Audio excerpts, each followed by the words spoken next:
বেশ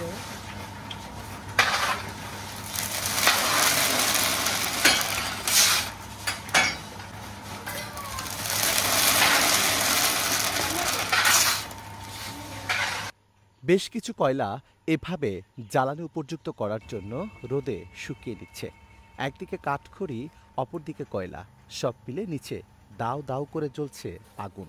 কারণ এখানে মুড়ি ভাজা হবে। তবে অভূতপূর্ব এই মুড়ি ভাজার ফ্যাক্টরি এই এলাকায় প্রথম এসেছে। এটি দেওয়ানগঞ্জ উপজেলার ডাংধরা ইউনিয়নের বিন্দুরচর গ্রামে। এই মেশিনটি এই এলাকায় প্রথম স্থাপন করা হয়েছে। গৃহবধূদের এই মুড়ি ভাজার কষ্টটাকে লাঘব করে খুব সহজভাবে মুড়ি ভাজার জন্য এ প্রযুক্তির আবিষ্কার করেছেন এই এলাকারই এক উদ্যোক্তা, যার ফলে অনেক সুবিধা হয়েছে গৃহবধূদের। এখন খুব সহজেই স্বল্প সময়ের মধ্যে মুখরুচিকর মুড়মুড়ে এবং মুচমুচে মুড়ি ভাজতে পারেন এই ফ্যাক্টরিতে।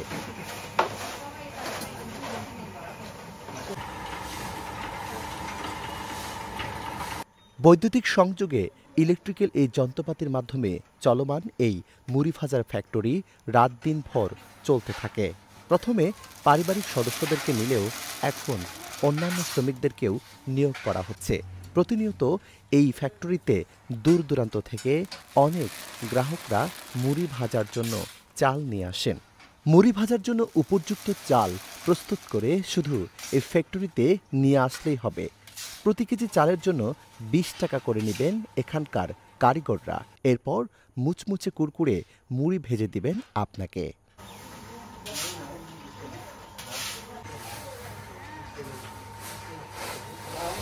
খুব অল্প সময়ে দ্রুততার সাথে এরকম ধবধবে দানাদার কুড়মুড়ে মুড়ি ভাজার জন্য এই ফ্যাক্টরি অত্যন্ত কার্যকরী। খুব দ্রুততার সাথে মুড়ি ভেজে দেওয়ার কারণে এই অঞ্চলে যেমন একদিকে প্রশংসার দাবিদার, অন্যদিকে নতুন এই আবিষ্কার দেখার জন্য দূর দূরান্ত থেকে অনেকেই মুড়ি ভাজার ছলে এখানে আসেন। যে রাজীবপুর উপজেলা থেকে নামাপাড়া গ্রাম থেকে এসেছি। এখানে কাউনিয়ার স্যার মিল কারখানা, নতুন মিল কারখানা উঠেছে, সেখানে আসছি। সেটা কিসের কারখানা? সেটা হলো মুড়ি ভাজার কারখানা। আচ্ছা আচ্ছা, কি জন্য আসছেন? আমি আসছি যে মেলটা দেখার জন্য এবং কি মুড়ি ভাজার জন্য আসছি। এই মেলটা হওয়াতে কি সুবিধা হচ্ছে? মেলটা তো অনেক সুবিধা হয়েছে। সুবিধা মানে আমাদের মহিলারা মুড়ি ভাজে খুব কষ্ট হয়, এখানেতে আনগুলো অনেক সুবিধা হয় এবং কি খুব সহজ হয়, ভালো লাগে। পার কেজি কত টাকা করে নিচ্ছে? 20 টাকা কেজি দিচ্ছে। এটা কি সন্তুষ্ট আপনি? হ্যাঁ, আমার সন্তুষ্ট। কেমন লাগছে? ভালো লাগছে, সবচেয়ে ভালো লাগছে। কেন ভালো লাগছে? ভালো লাগছে, আমাদের মানে মা কাকিরা অনেক কষ্ট করে, ভাজতে কষ্ট হয়, ওই জন্য আমরা শুনি যে আরাম পাওয়া যায়, এই জন্য আসছি এখানে। সহজ বুদ্ধি। সহজ। আপনি কই থেকে আসছেন? আমিও রাজীবপুর থেকে আসছি। কিসের জন্য? এই মুড়ির মিল দেখার জন্য। মুড়ি ভাজতে আসেন নাই? না, আমরা ভাজা খালিতে দিলে আগে দেখে যাবেন, পরে আবার আসবেন ভাজতে। আচ্ছা চাচা, কি জন্য আসছেন? মুড়ির মিল দেখবেন নিকা। কোনে থেকে আইছেন? রাজীবপুর। রাজীবপুর থেকে? আচ্ছা, তো কার কাছে শুনছেন? মেলা মাসে কয় যে মুড়ি টুড়ি বাঁচতে আছে ওখানে, দেখ পারাইছেন? দেখবা নিয়ে লাইছি। বিবাহ বন্ধন কিংবা পারিবারিক নানা অনুষ্ঠানে গ্রাম বাংলায় মুড়ির চাহিদা ব্যাপক। অথবা রমজান মাসে ইফতারে অন্যতম একটি উপকরণ হচ্ছে এই মুড়ি, যে কারণে দিনরাত ভর এভাবেই ব্যস্ত সময় পার করতে হয় মুড়ি ভাজার এই কারিগরদের। এবার কথা বলবো সেই কারিগরদের সাথে, কিভাবে মুড়ি তৈরি করছেন তারা। চলুন কথা বলে আসি। এখানে কি কি দিলেন আপনি? লবণ দিচ্ছি, লবণ। আচ্ছা, আর পরিমাণ মতো লবণ। হ্যাঁ। কতক্ষণ লাগবে এটা গরম করতে? 10-15 মিনিট। এখানে আপনার কাজটা কি? কাজ হলো মুড়ি এই চাউল দিয়ে মুড়ি উঠানো। সকাল 8টা থেকে রাত 10টা এবং 8টা পর্যন্ত করি, 10টা পর্যন্ত করি। দুপুরে লাঞ্চ হয়েছে? না, লাঞ্চ এখনো করি নাই, সুযোগ হয়নি। না, হয়নি। চাউল ভেজবে, তারপর একজনকে দিয়ে তারপরে লাঞ্চ করবো আর কি। আচ্ছা দর্শক, এখনো দুপুরের লাঞ্চের সুযোগ পাইনি, এত পরিমাণ ব্যস্ত। কারণ গ্রামে একটা একেবারেই ব্যতিক্রম এবং খুবই নতুন একটা বিষয়। যেহেতু খুবই নতুন এবং এটা হচ্ছে যে অত্র এলাকার মধ্যে একেবারে নতুন, একেবারে প্রথম, এই জন্য কিন্তু প্রচুর মানুষের কৌতূহল এবং আগ্রহ যে এখানের মুড়িগুলো আসলে কেমন টেস্ট হবে। তবে বোঝা যায় যে দারুণই হবে। সো আমাদের সাথেই থাকুন। রাজধানী ঢাকার একটি বেসরকারি চাকরি ছেড়ে দিয়ে নিজেই উদ্যোক্তা হয়ে এখন সফলতার মুখ দেখছে তরুণ এই উদ্যোক্তা। নিজে কর্মসংস্থান করেছেন, সে সাথে আর অনেকেই কর্মসংস্থান পাচ্ছেন তার এই কারখানায়। ভবিষ্যৎ এই কারখানা নিয়ে কি পরিকল্পনা তার আর কিভাবে বা উদ্যোগ নিয়েছে, এবার চলুন কথা বলি সেই তরুণ উদ্যোক্তার সাথে। তো এটা ফ্যাক্টরিটা দিচ্ছেন কতদিন হলো? গত জানুয়ারি 13 তারিখে আমি উদ্বোধন করছি আর কি, রানিং শুরু করছেন 13 তারিখ। 13 তারিখ। আচ্ছা, এর আগে কি করতেন? এর আগে গার্মেন্টস টেক্সটাইলে চাকরি করতাম।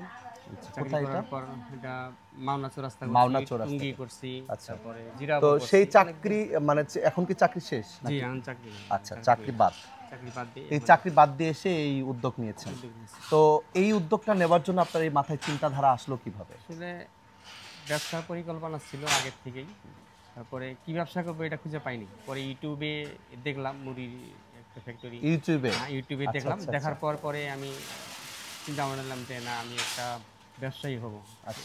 ব্যবসায়ী হব, যার কারণে আমি ইউটিউবে দেখেই তাদের সাথে যোগাযোগ করি, যে মেশিন যারা তৈরি কিভাবে করে। করা যায়? হ্যাঁ, তাদের সাথে যোগাযোগ করার পরে তাদের সাথে যোগাযোগ করে মেশিন অর্ডার দিই আমি।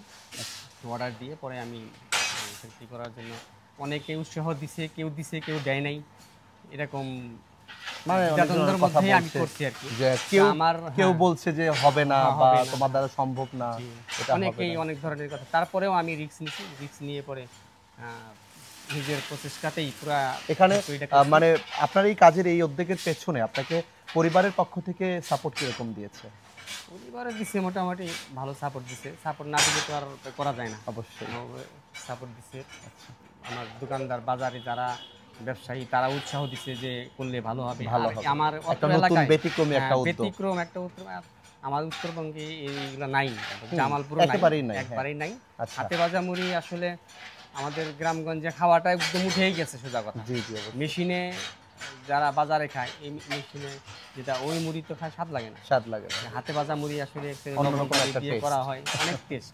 আচ্ছা, বর্তমানে আপনার এই যে কারখানা, এটা তো একটা ফ্যাক্টরি এখন, তো এই কারখানাতে প্রতিদিন কতজন কাজ করছে?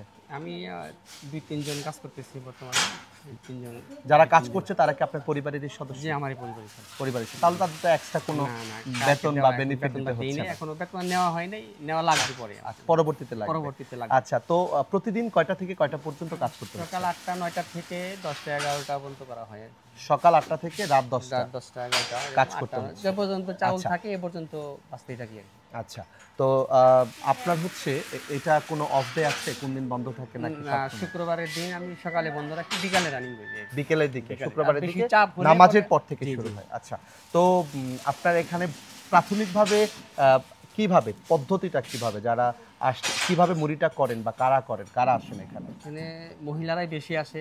মহিলারা ওরা তো পুরুষ খুব কম। মহিলা না, আমি বলছি যে আপনি কি এখানে মুড়ি চাল থেকে মুড়ি তৈরি করে সেগুলো প্যাকেট করে বাজারজাত করেন নাকি এখনো করি নাই, মানে করি নাই, করবো আর কি। এটা পরিকল্পনা গ্রামের সামনে। সাধারণ মানুষের তারা তারা বাড়ির থেকে নিয়ে আসে, চাল নিয়ে এসে নিয়ে তারপরে আসতেছে। এখানে ভেজে নিয়ে যায়? জি। মানে যেমন হচ্ছে মেশিনে আটা কুটে আটা, হ্যাঁ, এবং হ্যাঁ, এরকম। ধান ভাঙায় হ্যাঁ, ওইরকম। চাল বের করে এরকম আপনি একটা মুড়ি ভেজে দিচ্ছেন তাদেরকে। তো এতে আপনার মানে টাকা যে মানে অবশ্যই তো আপনি একটা কস্ট নেন, জি, জি। সো আপনি টাকাটা কিভাবে দেন? এটা হলো পার কেজি হলো 20 টাকা করে নিচ্ছি। আচ্ছা, 1 কেজি চাল যদি মুড়ি ভেজে দেন 20 টাকা টাকা করে করে নিচ্ছি। নেওয়া হয়। আচ্ছা আচ্ছা আচ্ছা। তো এটা হচ্ছে যে বর্তমানে আপনি প্রতিদিন কিরকম চাল মুড়ি ভাজা হচ্ছে? 200 পার করেছি, 200 কেজির উপরে 200 করছি। কেজিও আছে? জি, 200 কেজি পার করে ফেলছি। আরো হলে আরো করতে পারবো। আচ্ছা। আমার টার্গেট হলো প্রতিদিন 500 কেজি। 500 কেজি 500 কেজি প্রতিদিন প্রতিদিন টার্গেট। টার্গেট। তো প্রতিদিন কিরকম আসছে এখন? এখন 200 কেজি, 150 কেজি এখনো পুরাপুরি এখনো ওই রানিং হয় নাই, এবং প্রচারও তেমন হয় নাই, এবং যার জন্য মুড়ি এখনো খাওয়া তো বাদ দিছে মানুষের। এখনো ধান মানে সে দিতেছে।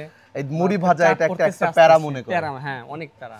এটাকে সুবিধার জন্য আপনি সুবিধার একটু জন্য করছি। সহজ করে দিচ্ছেন। সহজ, হ্যাঁ। তো আচ্ছা, আপনার এই ফ্যাক্টরি নিয়ে, এই কারখানা নিয়ে আপনার ভবিষ্যৎ পরিকল্পনা কি? ভবিষ্যৎ পরিকল্পনা আরো বড় হওয়ার পরিকল্পনা আছে। মেশিন একটা আনছি, পরবর্তীতে চাপ পড়লে মেশিন আরো আনবো, এবং আরো সাপ্লায়ার করার জন্য আমি আপনার দোকানে সাপ্লাই করার জন্য আরো নিজস্ব প্যাকেটজাত করব, করে তারপরে এটা মার্কেটিং করব। মার্কেটিং করবেন। চিন্তা ভাবনা। আচ্ছা, সর্বশেষ আপনার কাছে জানতে চাচ্ছি পরিবারে কে কে আছে আপনার? পরিবারে আমার বাবা মা আছে, আমার স্ত্রী আছে, ছেলে মেয়ে আছে, আমার সবাই ছেলে। সাপোর্ট দিচ্ছে এই কাজে? সবাই সাপোর্ট আচ্ছা, সবশেষে আপনার কাছে বলবো আমাদের দর্শকদের উদ্দেশ্যে, এই যে দর্শক যারা আছেন তাদের দিকে তাকিয়ে বলবেন যে যারা বেকার ঘুরে বেড়াচ্ছে, অযথা কাজ নেই, তাদের উদ্দেশ্যে, বেকার ছেলেপেলেদের উদ্দেশ্যে আপনি কি বলবেন তাদের? আমি বলবো যে যারা বেকারদের জন্যই এইটা করা, যে আমি যেহেতু বেকার চাকরি করতাম, কিন্তু চাকরি করে যে পরিমাণ আমি লাভবান হইতেছি, ব্যবসা করে তো অনেক বেশি চাকরির চেয়ে। আমার প্রতিদিন যদি আমি 2000 টাকা করি, 1000 টাকা খরচা করলে আর 1000 টাকা আমার ইনভেস্ট থাকে। এবং নিজের নিজস্ব স্বাধীনতা স্বাধীনতা হলো সবচেয়ে বড় জিনিস। মানুষ হ্যাঁ, 71-এর যুদ্ধে কিন্তু ভাত মাছের জন্য যুদ্ধ করেন, জি না, জি। স্বাধীনভাবে বাঁচবে এই জন্যই কিন্তু 71-এর যুদ্ধ করেছিল। তো আপনি সেটাই চাচ্ছেন, জি, যে এইটাই। স্বাধীনভাবে স্বাধীনভাবে বাঁচবো, বাঁচবো আমি। যাই ইনকাম হোক স্বাধীনভাবে বাঁচবো। তো দর্শক, যারা বেকার ঘুরে বেড়াচ্ছেন কিংবা কাজ পাচ্ছেন না অথবা চাকরি হারিয়েছেন, চিন্তার কোনো কারণ নাই। এই যে দেলোয়ার ভাইয়ের মতো উদ্যোগী হন, সফলতা আসবেই, ইচ্ছা থাকলে উপায় হয়। প্রথম দিকে পরিবার কিংবা পাড়া প্রতিবেশী থেকে নানা বেগ পোহাতে হচ্ছে। এই সাফল্য খুব সহজভাবে তিনি গড়ে নিতে পারেননি। পারিবারিকভাবে প্রথম দিক থেকে সাপোর্ট না পেলেও এখন যখন পুরো দাঁড়িয়ে গেছে তার এই ব্যবসা প্রতিষ্ঠান, ঠিক তখন পরিবারও তার প্রতি সাপোর্ট করছে অনেক। মুদির ফ্যাক্টরি যে চালাচ্ছে উনি কে? আমার ছেলে। আপনার ছেলে? আপনার ছেলেটা যে এই উদ্যোগটা নিল, এই উদ্যোগটাকে কেমন দেখছেন আপনি? ভালো। আপনার ছেলে এই উদ্যোগ নিল, কিরকম টাকা খরচ গেল? এটা 2 লাখ টাকা খরচ গেছে। আপনি কোনো সাহায্য সহযোগিতা করছেন? করছি। তাই আরো করবো। আগামীতে আরো কি করবেন? আরো আল্লাহ যদি দিবা যায় আরো দেবো। মাটির হাঁড়িতে বালি গরম করে অথবা পাতিলে চাল ভেজে চ্যালন দিয়ে মুড়ি ভাজার দিন শেষ। আধুনিক প্রযুক্তিতে গ্রাম বাংলাও এখন শুরু হয়েছে ফ্যাক্টরি। তবে গ্রাম বাংলায় এমন ব্যতিক্রম ফ্যাক্টরি পুরো এলাকাতে এক অনন্য চাঞ্চল্যকর সৃষ্টি করেছে। আধুনিক প্রযুক্তিতে গ্রাম বাংলাও হয়েছে উন্নত, আর তাই তো এখন গ্রাম বাংলাতেও শুরু হয়েছে নানা কলকারখানা। এর মধ্যে একটি আকর্ষণীয় এবং ব্যতিক্রমী কারখানা হচ্ছে এই মুড়ির ফ্যাক্টরি, যেখানে প্রতিদিন কয়েক ঘন্টা পরেই তৈরি হচ্ছে বস্তা ভর্তি সুস্বাদু কুরকুরে মচমচে সুস্বাদু মুড়ি। আশরাফ হাসান, হৃদয় বাংলা 24, জামালপুর।